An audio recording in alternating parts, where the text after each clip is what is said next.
오늘의 이야기가 여러분의 마음에 깊은 울림을 주고 지친 영혼에 하나님의 은혜가 함께하기를 소망합니다.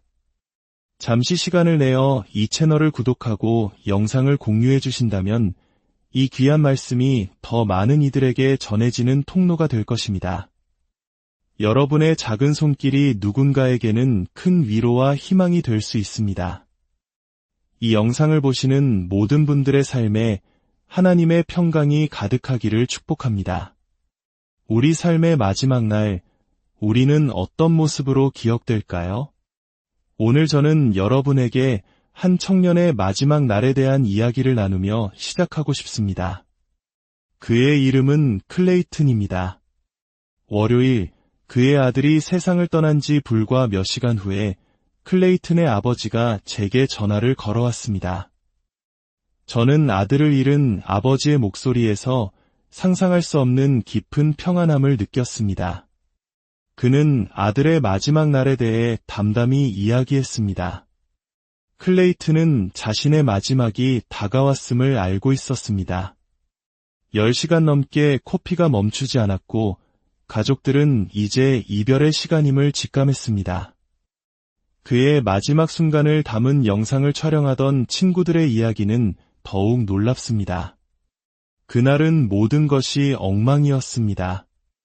고속도로 위에서 차 한 대가 기름이 떨어져 멈춰 섰습니다. 도움을 구하러 갔던 다른 차마저 고장이 나버렸죠.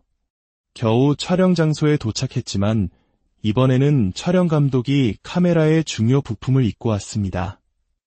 모두가 스트레스로 가득 찬 순간 단 한 사람, 클레이튼만이 예외였습니다. 친구들의 말에 따르면 클레이튼은 그 모든 혼란 속에서도 내내 미소를 지으며 조용히 찬양을 흥얼거리고 있었다고 합니다. 그는 이미 다른 세상에 속한 사람이었습니다. 곧 이 땅을 떠나 하나님 곁으로 갈 것을 알았기에 세상의 어떤 문제도 그의 평안을 흔들 수 없었습니다. 이러한 영원한 관점을 가질 때 우리를 낙담시킬 수 있는 것은 아무것도 없습니다.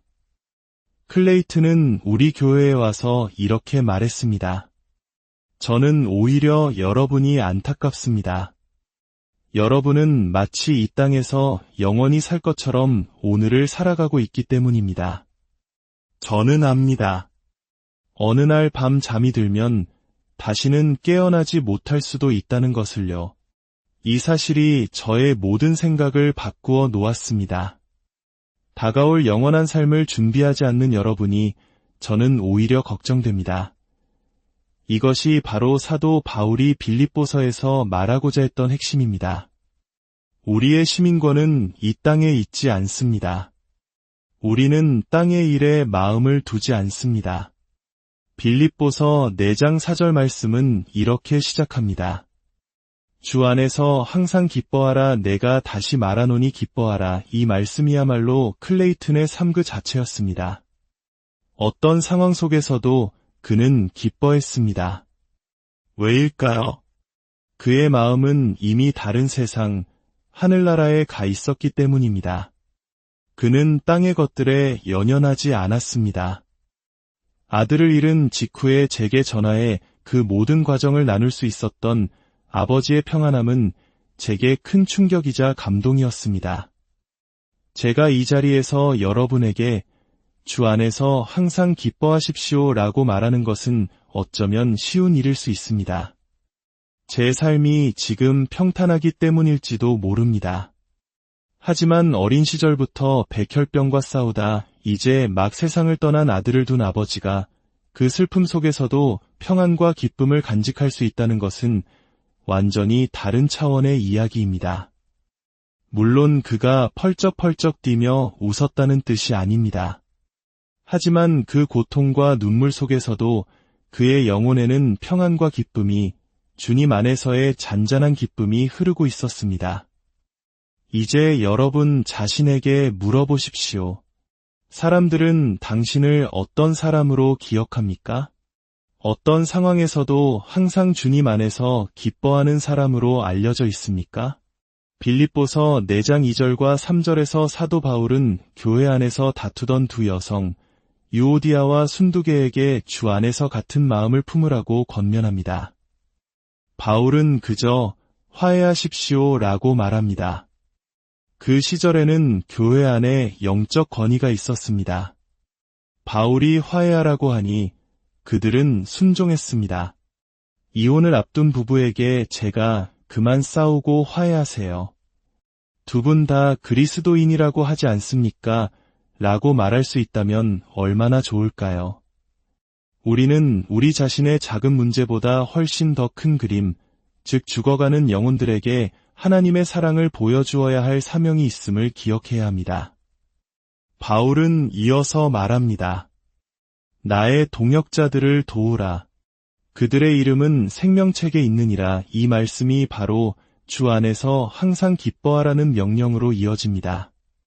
복음을 위해 헌신하는 형제자매들을 도우십시오. 그들의 이름이 생명책에 기록되어 있기 때문입니다. 여러분, 마지막으로 여러분의 이름이 생명책에 기록되었다는 사실 때문에 기뻐한 적이 언제였습니까? 하늘에 여러분의 이름이 기록되어 있다는 생각을 마지막으로 해본 것은 언제입니까? 예수님께서 제자들을 파송하셨을 때 그들은 기쁨에 차돌아와 주여, 주의 이름이면 귀신들도 우리에게 항복하더이다 라고 보고했습니다. 그때 예수님께서 말씀하셨습니다. 그러나 귀신들이 너희에게 항복하는 것으로 기뻐하지 말고 너희 이름이 하늘에 기록된 것으로 기뻐하라. 예수님은 변하기 쉬운 상황이나 능력 때문에 기뻐하지 말라고 하십니다. 대신 영원히 변치 않는 사실, 즉 우리의 이름이 생명책에 기록되어 있다는 사실로 인해 기뻐하라고 말씀하십니다. 하나님은 항상 그 자리에 계십니다. 그렇기에 우리는 주 안에서 항상 기뻐할 수 있습니다. 기뻐하라는 말은 행복한 단어처럼 들려서 명령 같지 않을 수 있습니다. 살인하지 말라는 것은 분명한 명령입니다. 하지만 기뻐하라는 것도 정말 명령일 수 있을까요? 네, 이것은 절대적인 명령입니다. 성경 전체를 보아도 이처럼 강조된 명령은 찾아보기 힘듭니다. 주 안에서 항상 기뻐하라. 내가 다시 말하노니 기뻐하라. 하나님께서는 다른 어떤 계명도 이런 식으로 반복해서 말씀하지 않으셨습니다. 이 편지를 쓴 사람이 누구인지 기억하십시오. 그는 바로 감옥에 갇힌 사도 바울입니다. 안락하고 모든 것이 갖춰진 삶 속에서 여러분, 기뻐하십시오 라고 말하는 것이 아닙니다. 그는 복음을 위해 모든 것을 잃고 매맞고 이제는 쇠사슬에 묶인 채 이 편지를 쓰고 있습니다. 그런 그가 외치고 있는 것입니다. 항상 기뻐하라. 주 안에서 항상 기뻐하라. 우리는 이 명령을 심각하게 받아들이지 않을 때가 많습니다. 우리는 다른 사람의 죄, 예를 들어 불륜과 같은 문제에 대해서는 지적하지만 기뻐하지 않는 죄에 대해서는 관대합니다. 하지만 기뻐하지 않는 것도 하나님 앞에서는 죄입니다. 어떤 분들은 만날 때마다 불평과 불만으로 가득 차서 주변 사람들의 생기마저 빨아들입니다. 그들은 항상 변명합니다. 당신이 내 인생을 몰라서 그래. 하지만 여러분, 기쁨은 상황에 관한 것이 아닙니다. 하나님께서는 당신의 자녀들이 기쁨의 자녀로 살아가길 원하신다는 것을 모르시겠습니까? 그것이 하나님께 영광을 돌리는 길이기 때문입니다. 하나님께 영광을 돌린다는 것은 무엇일까요? 그것은 우리가 하나님 안에서 만족하고 기뻐함으로써 세상 사람들에게 하나님이 얼마나 위대하고 놀라우신 분인지를 보여주는 것입니다. 사람들이 우리를 보고 저 사람이 믿는 하나님은 정말 저 사람에게 전부인가 보다 라고 느끼게 하는 것입니다. 시편 기자의 고백처럼 여호와는 나의 목자시니 내게 부족함이 없으리로다 라고 고백하는 삶을 통해 세상 사람들은 당신이 가진 저 평안과 기쁨은 도대체 무엇입니까? 라고 묻게 될 것입니다. 자녀들이 자신의 자녀인 것을 기뻐할 때 부모는 얼마나 행복할까요? 자녀의 친구들이 내 아버지를 둔 내가 정말 부럽다고 말할 때 그 부모는 큰 영광을 느낍니다. 몇 년 전 제 딸이 시험에서 F 학점을 받아온 적이 있습니다. 저희 집에서는 용납될 수 없는 일이었습니다. 딸 아이는 제가 어떻게 할지 몰라 불안에 떨고 있었습니다. 저는 딸에게 말했습니다. 아빠가 어떻게 할 거냐면 우리 같이 저녁 먹으러 나가서 영화도 보고 아이스크림도 사줄 거야. 그리고 이유를 설명해 주었습니다. 아빠는 내가 하나님의 자비를 이해하길 바란다. 아빠도 인생에서 끔찍한 잘못들을 저질렀단다. 하지만 하나님께서는 그 죄에 대해 벌하지 않으시고 오히려 너와 같은 귀한 자녀들과 놀라운 삶을 선물로 주셨어. 이것이 바로 자격 없는 자에게 주어지는 선물, 은혜란다. 너는 벌을 받아 마땅하지만 아빠는 너에게 자비를 보이고 내가 받을 자격이 없는 선물을 줄 거야. 이것이 바로 은혜란다. 다음 날 딸의 친구들은 그 이야기를 듣고 너희 아빠가 세상에서 최고다 라고 말했다고 합니다. 바로 이것입니다. 우리의 삶이 기쁨과 평안으로 가득 찰 때 세상은 우리를 보고 우리가 속한 하나님 아버지를 부러워하게 됩니다.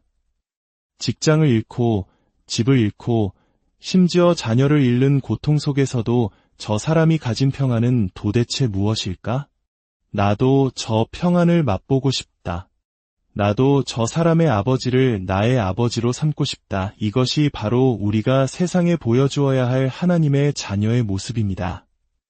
어떤 분들은 저는 원래 성격이 밝지 않아요 라고 말할지 모릅니다. 저 역시 어린 시절에는 전혀 행복한 아이가 아니었습니다. 이모님은 저를 볼 때마다 너는 왜 항상 행복해 보이지 않니? 라고 물으셨고 아버지는 슬픈 표정의 생선 요리를 보며 슬퍼하는 제게 그게 항상 내 표정이란다 라고 말씀하셨죠. 저는 늘 우울하고 걱정이 많고 스트레스에 차 있는 아이였습니다. 하지만 우리에게는 성령님이 계십니다. 성령님께서 우리 안에 오시면 성경은 그 열매를 맺게 된다고 말합니다. 사랑과 희락과 화평의 열매를 말입니다.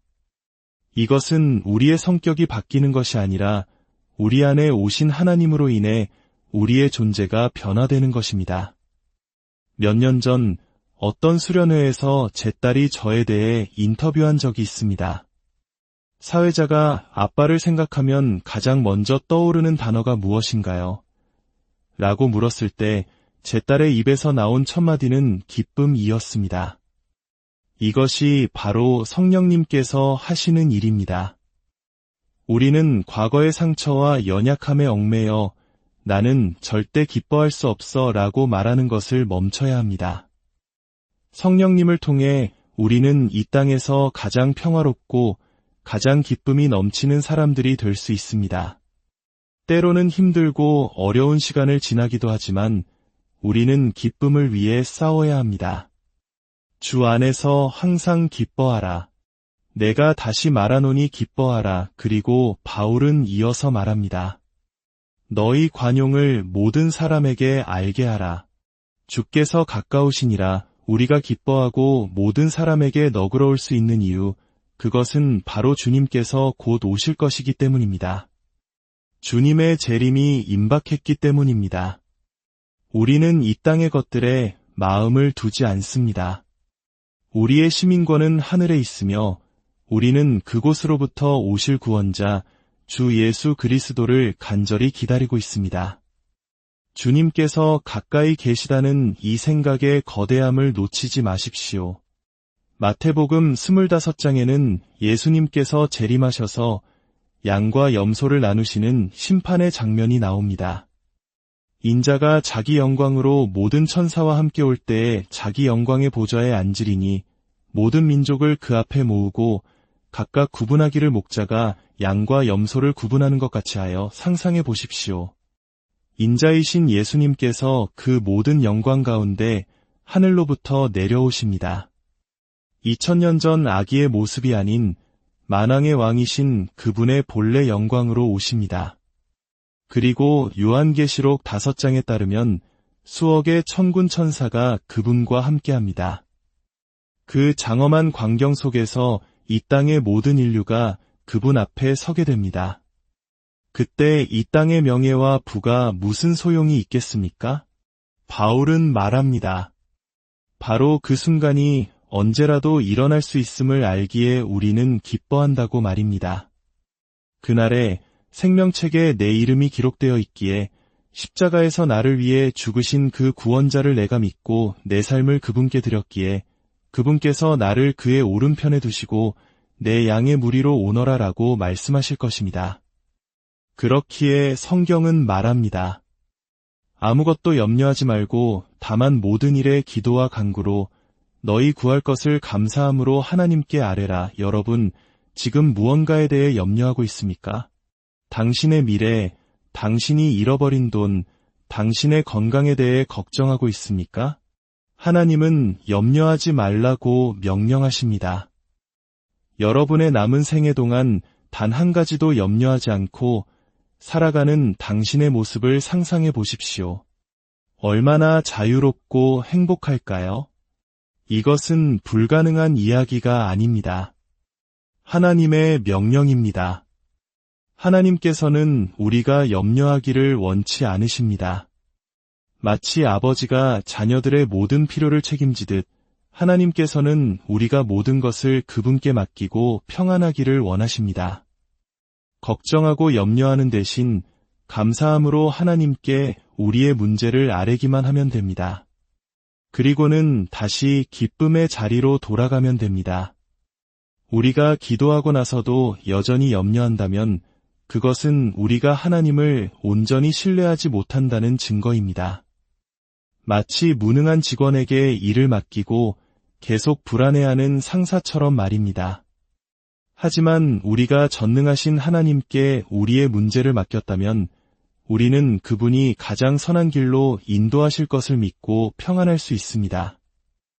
그리하면 모든 지각에 뛰어난 하나님의 평강이 그리스도 예수 안에서 너희 마음과 생각을 지키시리라.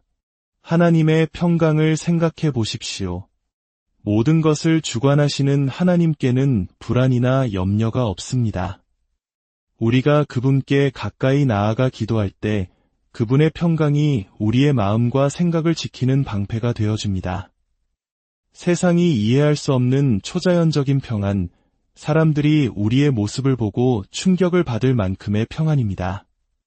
마지막으로 바울은 권면합니다.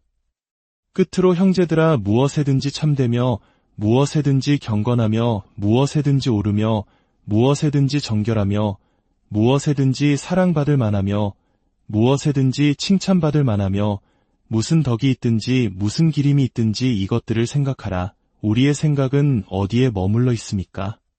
우리의 문제에 집중하고 있습니까? 문제를 바로 눈앞에 갖다 대면 그 문제 외에는 아무것도 보이지 않게 됩니다.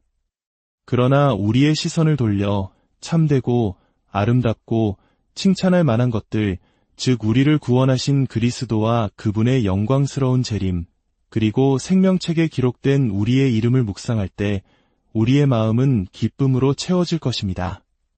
사람들은 당신을 볼 때 무엇을 봅니까? 당신의 문제입니까?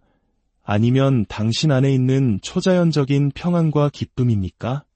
오늘 혹시 기뻐하기 힘든 분이 계십니까? 그것이 바로 그리스도의 몸된 교회가 존재하는 이유입니다. 서로를 위해 기도하고 붙들어주기 위함입니다. 혹시 당신의 이름이 생명책에 기록되었는지 확신이 없어 두려운 분이 계십니까? 오늘 그 문제를 주님 앞에 가지고 나아오십시오. 우리의 마음속에 기쁨의 샘이 솟아나기를 기도합시다. 세상이 줄 수 없는 기쁨, 주님이 오실 날을 소망하며 모든 상황 속에서 찬양하게 하는 그 기쁨으로 충만하게 되기를 바랍니다. 그리하여 온 세상이 우리를 통해 살아계신 하나님 아버지를 보고 그분께로 나아오게 되기를